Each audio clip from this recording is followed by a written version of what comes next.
Welcome to our quick guide on how to start receive documents on WhatsApp Web on PC with the latest update. If you're juggling a bunch of PDFs, spreadsheets, or slides, this little trick will keep your important files easy to find later. First, open WhatsApp Web on your computer and log in as you normally would. You'll see your chats listed on the left and the chat window on the right. To start organizing documents, head to the chat that includes the files you've received. Next, look to the left side menu and click the media icon. This is a hub for all the media from that conversation, including photos, videos, and documents. If you've received documents from multiple chats, you can repeat the process in each chat, but we'll focus on one stream for clarity. In the media window, you'll want to locate your documents quickly. Click on Docs to filter and display only the document files. This makes it easier to scan for the items you want to start without digging through other media types.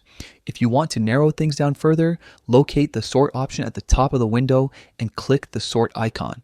From there, choose Others to bring up additional sorting options that help you arrange files by type or date so the documents you care about stand out right away. Now it's time to select multiple documents. Click on the select icon at the top of the window. This enables multi-select. Go through your list and click on each document you want to keep handy. When you've picked them all, look for the star icon at the top of the window and click it.